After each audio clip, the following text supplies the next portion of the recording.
guys. Hello, everyone. So it's been a while. It's been Weeks. a month, 2 months. I don't know how long it's been. I'm not exactly sure. But, of course, we're in the car again. It's raining. It's raining. We have had, and it's almost dark, actually. So we've had quite a bit going on since our last video, and we've just had a few things, some family things that we have had to, it's had a lot of our attention, I guess you would say. Yeah, that's a good way to say it. Yeah, and I think that things are looking up, they're getting better day by day. As we go on, things are getting better. But we have spent quite a few days being very overwhelmed, to say the least. And one of the things that I can say is that there was a time period that we did not have each other to lean on when things would come up with the kids or whatever, and things that we had to deal with. And so I am thankful that we've been able to do this together. Me too. During this tough time. But I guess we kind of wanted to talk about that life can throw you curveballs, no matter what the situation, and it can either affect. I could totally see how this could have affected our marriage in a bad way. And we're not getting into any details or anything, because we don't want to put things, business out, like our kids' business and things like that, out that we don't like. Just in I get really personal with things, but I cannot. I lost my train of thought when I was about to say. You was about to tell somebody's business. No, I didn't want to tell the business, but I can see that. Yeah, I was saying not to tell business, but I can see that this could have caused a lot of stress in our relationship if we would have let it.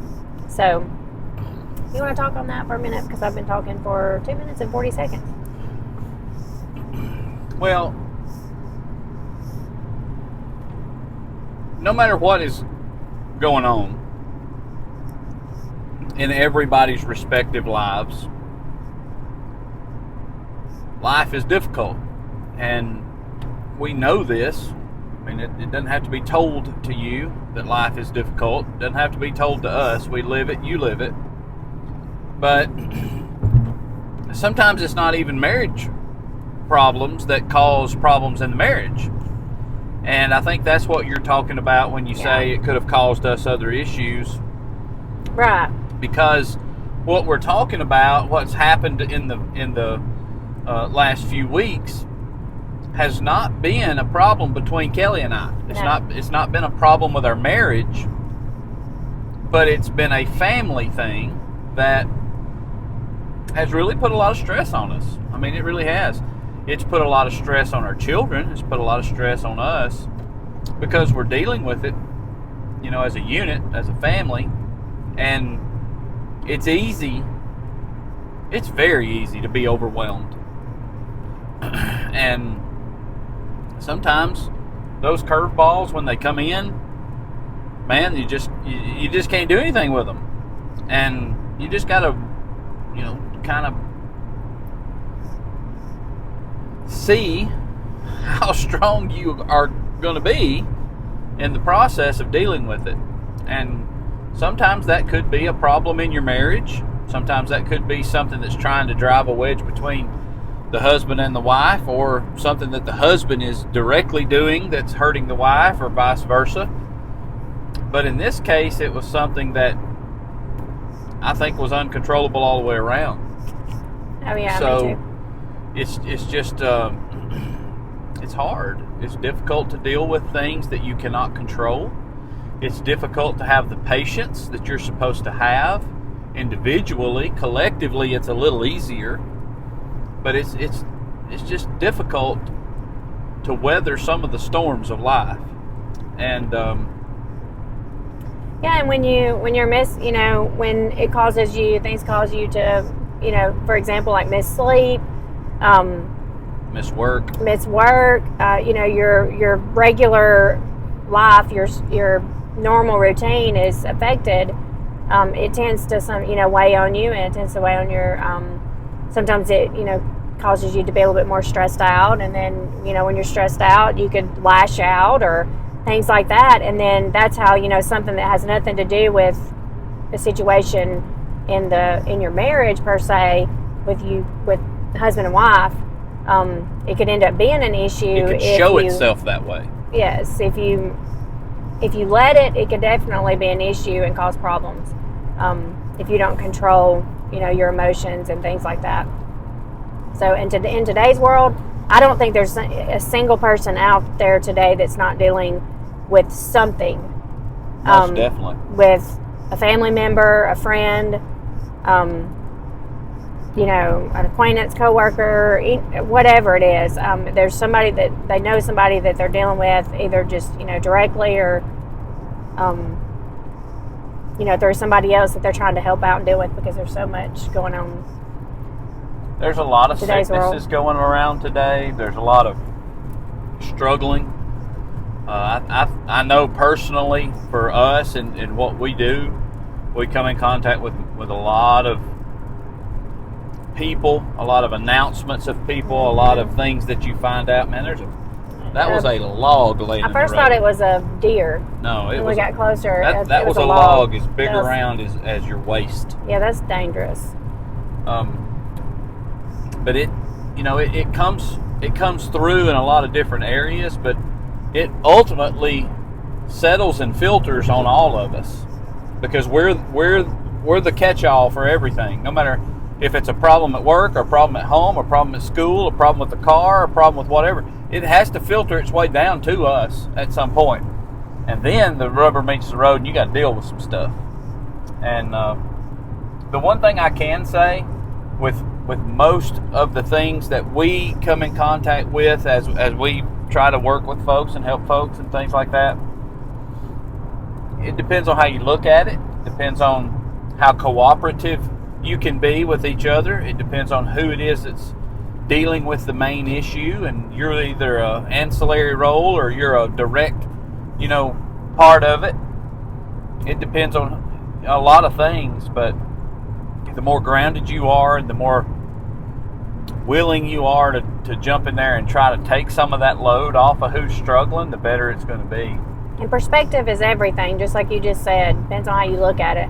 I think that's key, is perspective. And I try, most of the time, to be positive, and not, just everything just be negative. But I've caught myself, here lately, getting into kind of just I don't know what the word is, but a poor pity me type situation.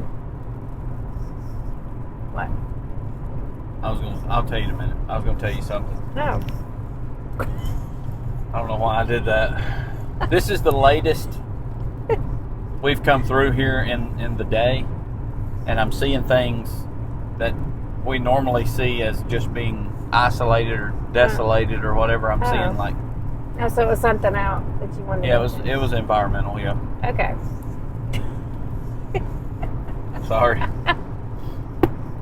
Even though it has been a month or 2 months, some things never change. 9 minutes in. Never change. Look at that. Look at that going down the road. Would you just look at that on the side of the road. Would you just look at that?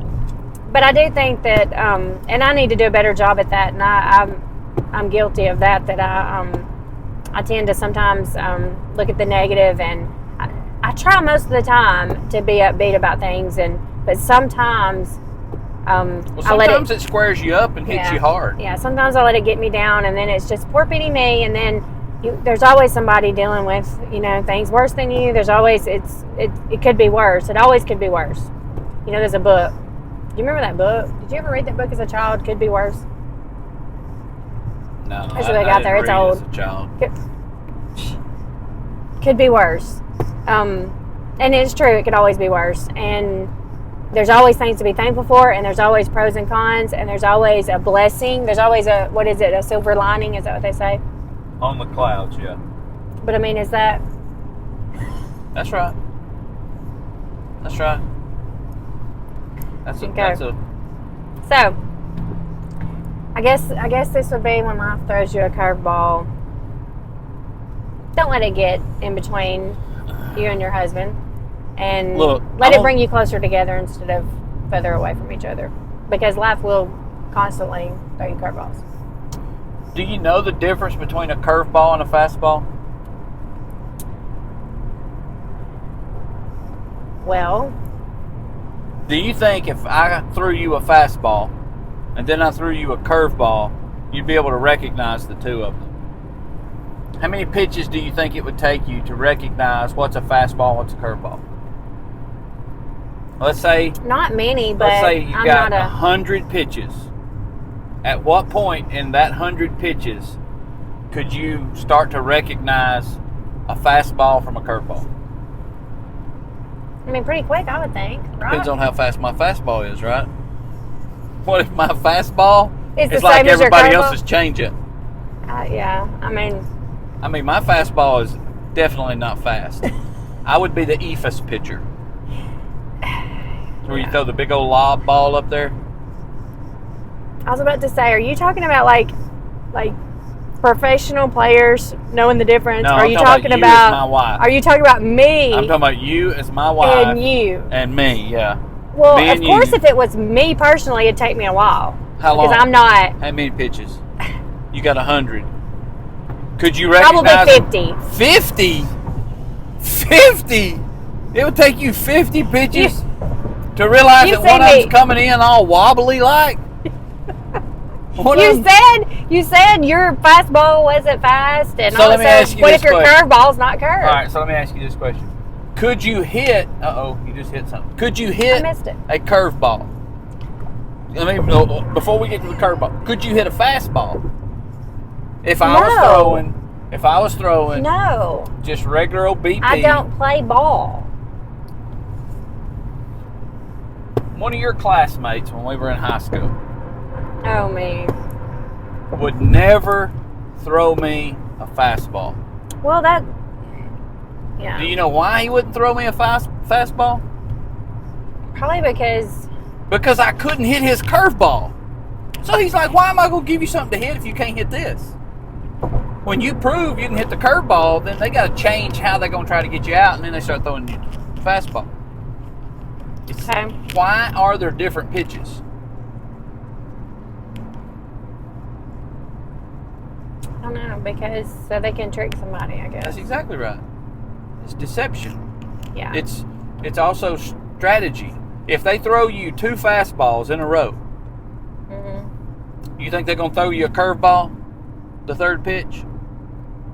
Depends on what kind of catcher you got. I was a catcher, I would have called another fastball because I think the guy's looking for a curveball. So I'm going to throw him another high heater. I'm going to throw it a little higher and a little faster. That's what I want my pitcher to do. Yeah. It's all strategy. Well, who is strategizing against us? The devil. Satan. The devil. The old accuser himself. What's the whole purpose of him bringing accusation and strategy against us? He's trying to trick us. He's trying to trick you. He's trying to beguile you. He's trying to devour you. So it doesn't matter if it's coming through a health problem, a sin problem, whether it's coming through a coworker's problem that's, filtering over onto you. It doesn't matter if it's coming off of your bonehead decision to do something yourself that ripples down into the family. It doesn't matter. The core of all sin, Satan. And he's always trying to trick us. Well, he's always trying to get you out, that's for sure. So, all that rambling there at the end of that video about baseball, I just wanted to see how you would react to all those questions. Yeah, because you know that I have zero, what's it called? I don't know. You have athleticism. You do too. No, I don't. Yes, you do. I have zero athleticism, so that's, I've seen you dance. you have this patented, trademarked move. I do have my own dance, but it's in the privacy of our own home, and the kids would have a fit if I did that out in public somewhere. I wouldn't suggest it. People might want to get you a blue placard for your car to park close. Yeah. Yeah. You know? It's bad.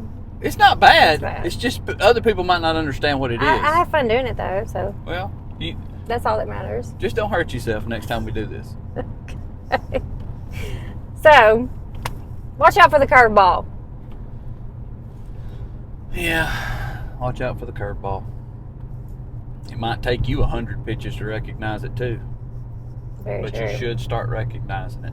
I think that was the moral of the story. Learn how to recognize when Satan's throwing stuff at you. Good point. Because he always does. Yeah.